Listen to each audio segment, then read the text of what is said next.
Welcome to the Homeschool with Moxie podcast, where our goal is to inspire and encourage you with actionable strategies to take you from overwhelmed to confident in your homeschool adventure.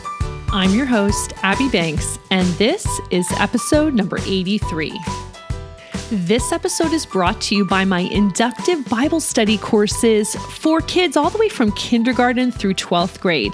If you have kids and you're trying to find a Bible curriculum or Bible resource that will teach them how to deep dive into the actual text of Scripture, but yet walk them through step by step in an easy to follow way, then you're going to want to check out our inductive Bible study courses. Did you know that you could try out the first 10 pages of our Book of James self-study workbook absolutely free? This resource is for grades 5 through 12, and you can find it at 4onemore.com/try James. I will also put the link in the show notes at 4onemore.com/83. Welcome to episode 83. Today I wanted to chat with you about why homeschoolers are never behind. I've heard from some friends already this school year who are homeschooling for the first time, and they feel frustrated because they feel like they're failing their kids. They feel like their kids are not doing maybe as well as they thought. Sometimes there's a little bit of struggle there with the kids who don't want to get their schoolwork done, and they just feel like, oh my goodness, we are behind.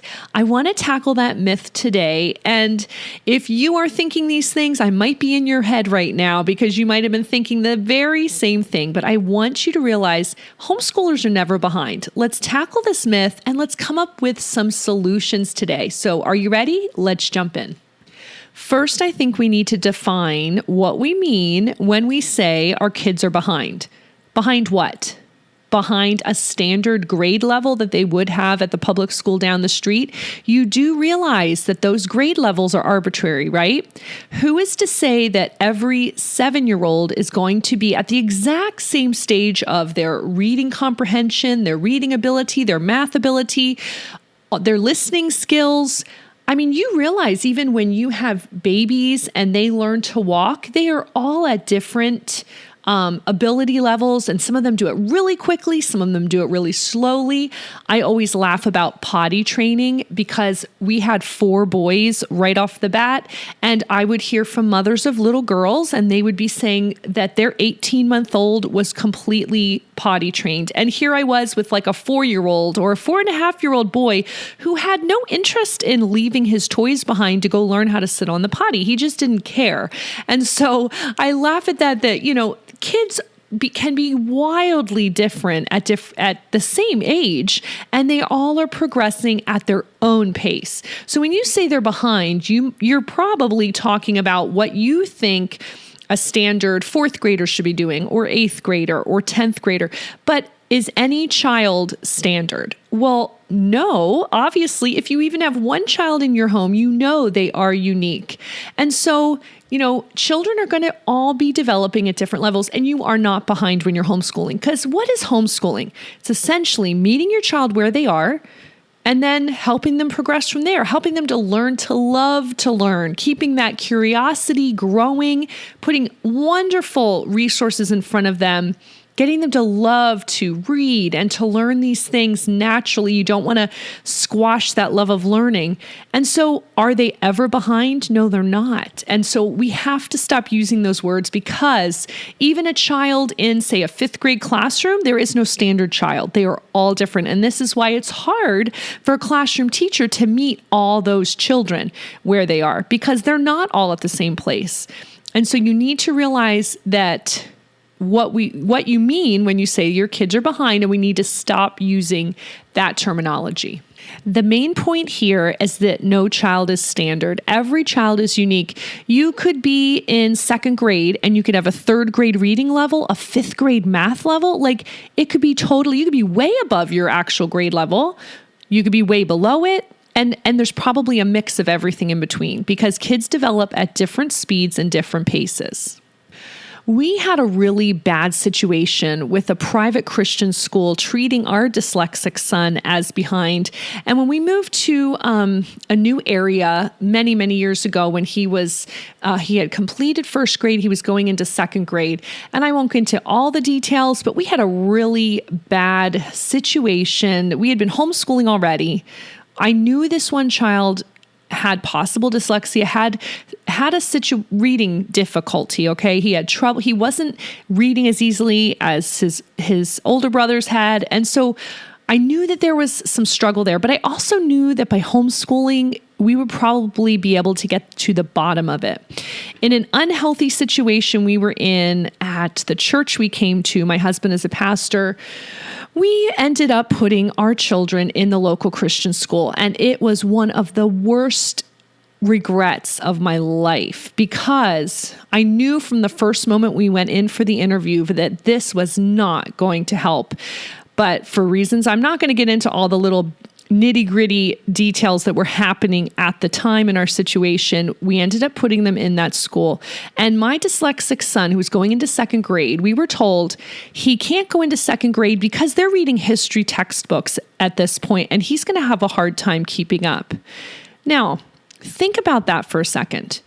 If I was homeschooling him, would I give him a dry history textbook in second grade and be like, here, this is your history for the day? Oh my goodness, no. We were not doing history that way. We were doing hands-on. They were listening to the history lesson in the younger elementary years. There was no need to read a history textbook. So already you can see that they're approaching education from such a clinical classroom traditional approach, which is not ideal for kids with learning troubles. The next thing they did, which was even worse, is they put him back in first grade. Okay, this was a huge blow to his self-esteem. And it was doubly worse because they took our perfectly capable child who had finished first grade and said, well, since his brother is being put back, we also need to put him back into kindergarten and make him do kindergarten a second time. I mean, guys, the red flags were all over the place. And it was, I'm just going to say again, it was like the worst, one of my worst regrets in my life with what we've done with our kids. If I could go back, I would totally redo this whole time in our lives. But the other thing they did was they said, well, he obviously needs reading help, so he's going to go to a reading tutor every day. So what does that do to a young child? Obviously, it singles him out as, well, you're dumb, you have to go get help. He missed the phonics instruction in the classroom, which would have been helpful to get his grade level phonics instruction, right? And they sent him off to a tutor, which was basically doing what I could have done as a homeschool mom. What is homeschooling? It's one-on-one, it's tutoring. And so this was just a horrible situation for the 2 years our kids were in this Christian school. And I'm not downplaying Christian schools. I went to a Christian school my whole life. I know my parents sacrificed for that education for me way back in the 80s. And I know it was a big investment. But I'm just going to say, when you have kids, even the ones with learning troubles, you can homeschool them and you can be more effective in helping them get through their struggles more than a classroom teacher can. Look, even with this big bucks tuition Christian school, they were not able to replicate what I could have done at home. And so I just want to use my mistake and our mistake in doing this, putting the kids in this situation because we felt a bit of pressure to do it at this time with the church we went to. It was an unhealthy situation. And it was one of the worst things I've ever done. So I want you to realize, even for a kid with a learning struggle, you don't have to put them in a school. They're not going to be behind. My son would have eventually learned how to read, and he's caught up now that we've been back to homeschooling, and he's able to deal with it. And in high school now, he really does use audiobooks a lot because it's just easier for him to listen than to just do the reading. But there are ways around it. And I want you to realize that you're never behind, and don't fall into the trap of thinking, well, my kids need the professionals to help them. No, a parent that cares can do way more than a so-called professional in the classroom. And I also say this as a former classroom public school teacher. There's no way I could have met all the needs of 30 kids in my class who were there for 50 minutes and then the class is switched. And then I got a new group of 30 kids. There's no way that a classroom teacher who's only human can do what a loving parent can do in the home. So let me recap a little based on our experience with a child who is so-called quote unquote, air quotes, behind. Why is homeschooling crucial for that child who is behind? Well, I've already mentioned, because you have a one-on-one approach. This is what schools try to replicate, and they can't do it as well as you can. Sitting with a child one-on-one means you see automatically if they get it or not. You're able to tailor your approach to help that child one-on-one. You can meet them where they are without the anxiety of the classroom.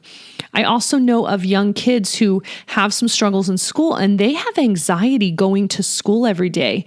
If you don't want that for your kids, then homeschooling is an amazing opportunity because they're at home. They don't have to feel the pressure or the bullying or any of these things based on their needs. You know, your kids don't have to be singled out as special or dyslexic or learning disabled or whatever. You can take your time to set a strong foundation in phonics, reading, and math. Whatever your kids need extra time on, you can spend that time when you're homeschooling. You know, in a regular school environment, they're always quickly moving on to the next thing because you have a classroom of 15 to 30 kids, depending on the grade level. And you can't have anyone just twiddling their thumbs. Everyone needs to be constantly busy. So your child might need that extra time to linger on a concept or to practice a concept. But you know, with all the bells and whistles in school, there is no time. We have to quickly line up. We have to put our stuff away. We have to move on to the next thing. And so when you're homeschooling, you can have the time to set that strong foundation.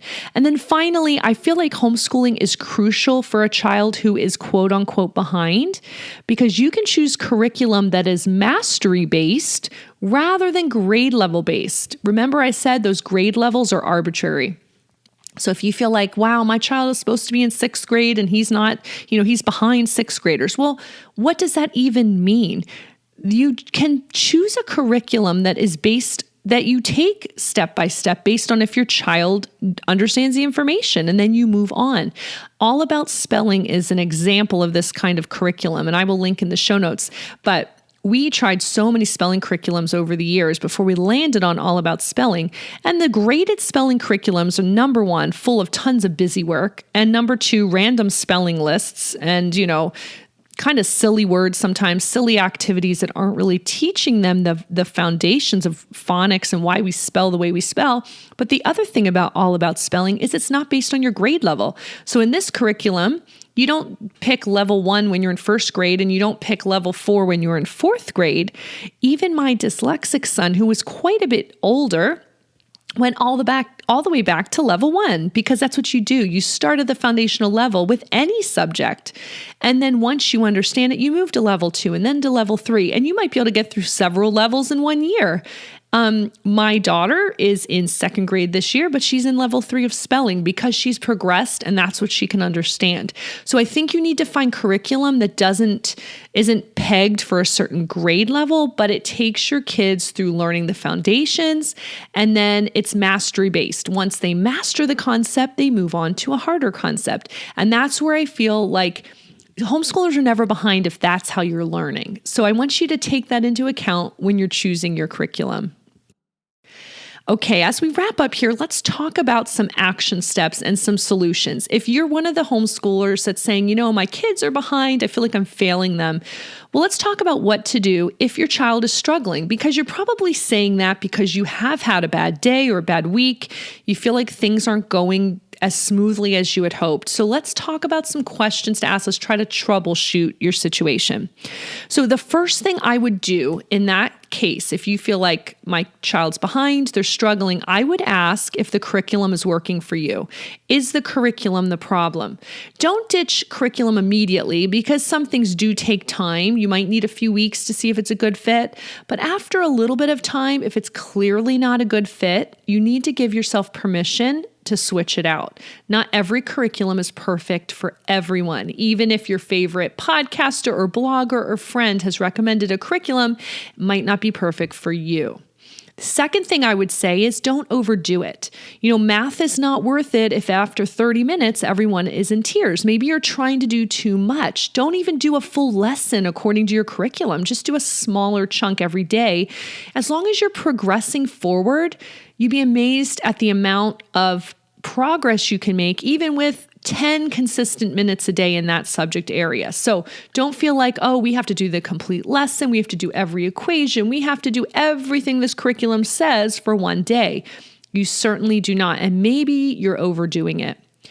Number 3, I would say work on problem areas specifically and lighten up on all your other expectations. So if your child is having trouble with reading comprehension, I would peel back and start with narration. What is narration? I'll link to a narration cheat sheet in the show notes. Basically, it's just having your child tell back what you just read. So instead of worrying about specific comprehension questions that comes with a curriculum, maybe instead read them the story and then just say, hey, what did I just tell you? Can you tell it back to me in your own words? This is a way to start out with comprehension in a very much more gentle way. And then you could move on to more specific questions. Once again, in math, if your child's having trouble, don't expect them to do 30 equations a day. Have them do a couple and show you that they understand it. And so work on their problem areas in a much more light way. And then also don't bother doing every subject every day. If there's some struggle going on, focus on the ones that need your attention and lighten up on your expectations. Number 4, keep your child's passion to learn alive. Don't school it out of them because you feel like you have to complete every worksheet in the curriculum or check off every box. Remember, it's not about doing the curriculum. It's not about finishing the program. It's about raising kids who are lifelong learners and who love to learn. So if you've seen the spark of life, of loving to learn go out of them, it could be that you're doing too much of school at home and you need to go back to curiosity and loving to learn, and what are they passionate about, and how can we take their passions and fuel that. I'm going to link to an interview I did with Connor Boyack of Passion Driven Education. He's also the author of the Tuttle Twins books and podcasts, and he has an amazing philosophy about how we can just really harness our kids' passions in their education. So check the show notes for those links. And finally, you can be sensitive to your child's struggles while still helping them to learn perseverance. Sometimes our kids whine because, they know that if they whine enough, we'll say, yeah, you don't have to do school. My kids even do this to me still. We have quite, solid expectations of getting their assignments done every day. But my kids sometimes try to whine a little and get out of some subjects every day. And then, if I cave to them, they realize, oh, I just need to whine a little bit and mom's going to let me get away with not doing all my work. So, not everything in life will be fun and games. Obviously, you don't want them to hate homeschooling. If they do, there's a problem. But they need to also learn not to quit every time something is hard. There's a delicate balance between keeping learning natural, enjoyable, and also realizing that they still need to do their schoolwork that you assign. So there's a balance between that passion driven and that, if you're taking an unschooling approach or child-led approach or looking at what your kids are interested in and trying to help them explore those areas, but there are still going to be things they probably need to work on and they have to accomplish, right? Things even that your state requires, and it might not be fun. So there's a balance there. And I think some of that goes to our parenting and, how much are our kids listening to us and are, realizing that we're serious when we say this is what you need to get done this week. So that there's a little bit of a parenting issue that I think sometimes we need to look at, and also helping our kids learn that just when things get hard doesn't mean you can quit. As a kid, I was taking piano lessons, and very early on, I remember different days where things were hard and I cried and I just wanted to quit. My mom never let me quit. And you might think, oh, that's a terrible, harsh mother. But I have thanked her over the years so much that she never let me quit, because over the years when things were hard, I did want to quit.